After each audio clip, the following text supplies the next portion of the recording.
The Raven by Edgar Allan Poe. Once upon a midnight dreary, while I pondered weak and weary over many a quaint and curious volume of forgotten lore, while I nodded, nearly napping, suddenly there came a tapping, as of someone gently rapping at my chamber door. "'Tis some visitor," I muttered, tapping at my chamber door. "Only this, and nothing more." Ah, distinctly I remember it was in the bleak December, and each dying ember wrought its ghost upon the floor. Eagerly I wished the morrow, vainly I had sought to borrow from my books surcease of sorrow for the lost Lenore, for the rare and radiant maiden whom the angels name Lenore, nameless here forevermore. And the silken, sad, uncertain rustling of each purple curtain thrilled me, filled me with fantastic terrors never felt before, so that now, to still the beating of my heart, I stood repeating, "'Tis some visitor, entreating entrance at my chamber door, some late visitor, entreating entrance at my chamber door. That is it, and nothing more." Presently my soul grew stronger, hesitating then no longer.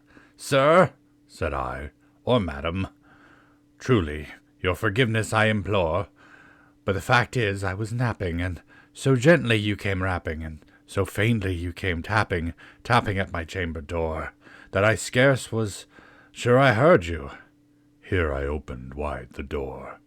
Darkness there, and nothing more. Deep into that darkness peering, long I stood there wondering, fearing, doubting, dreaming dreams no mortal ever dared to dream before. But the silence was unbroken, and the stillness gave no token, and the only word there spoken was the whispered word, "Lenore?" This I whispered, and the echo murmured back the word "Lenore." Merely this, and nothing more. Back into the chamber turning, all my soul within me burning. Soon again I heard a tapping somewhat louder than before. "Surely," said I, "surely that is something at my window lattice. Let me see then what thereat is, and this mystery explore. Let my heart be still a moment, and this mystery explore. 'Tis the wind, and nothing more." Open here I flung the shutter, when, with many a flirt and flutter, in there stepped a stately raven, of the saintly days of yore.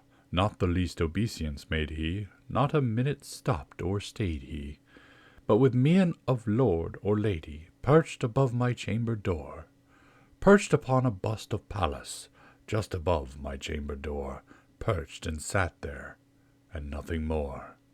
Then this ebony bird, beguiling my sad fancy into smiling, by the grave and stern decorum of the countenance it wore.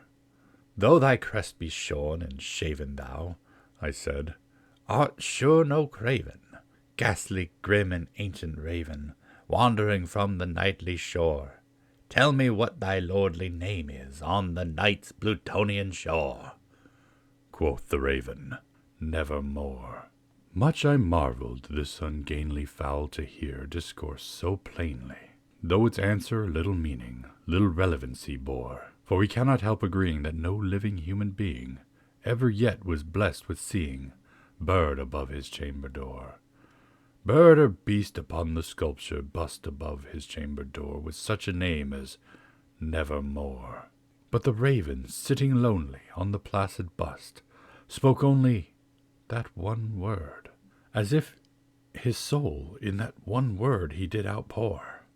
Nothing farther than he uttered, not a feather than he fluttered, till I scarcely more than muttered, "Other friends have flown before, on the morrow he will leave me, as my hopes have flown before."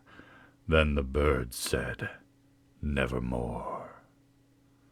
Startled at the stillness broken by reply so aptly spoken, "Doubtless," said I, "what it utters is its only stock and store, caught from some unhappy master when unmerciful disaster followed fast and followed faster, till his songs one burden bore, till the dirges of his hope and melancholy burden bore, of nevermore. But the raven, still beguiling my sad fancy into smiling, straight I wheeled a cushioned seat in front of bird and bustin' door. Then upon the velvet sinking, I betook myself to linking fancy unto fancy, thinking what this ominous bird of yore, what this grim, ungainly, ghastly, gaunt, and ominous bird of yore meant in croaking nevermore. This I sat, engaged in guessing, but no syllable expressing to the fowl whose fiery eyes now burned into my bosom's core. This and more I sat divining, with my head at ease reclining on the cushion's velvet lining that the lamplight gloated o'er. But whose velvet violet lining with the lamplight gloating o'er she shall press, nevermore. Then, methought, the air grew denser, perfumed from an unseen censer, swung by seraphim whose footfalls tinkled on the tufted floor.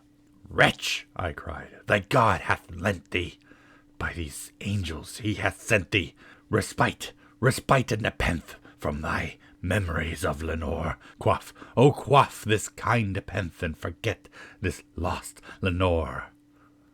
Quoth the raven, "Nevermore."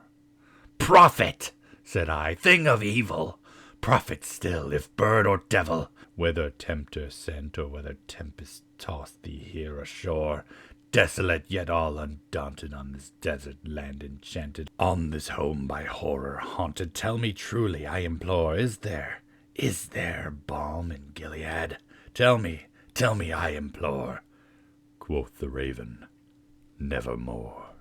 "Prophet," said I, "thing of evil, prophet still, if bird or devil, by that heaven that bends above us, by that God we both adore, tell this soul with sorrow laden, if within this distant Aden it shall clasp a sainted maiden whose angels name Lenore, clasp a rare and radiant maiden whom the angels name Lenore." Quoth the raven, "Nevermore."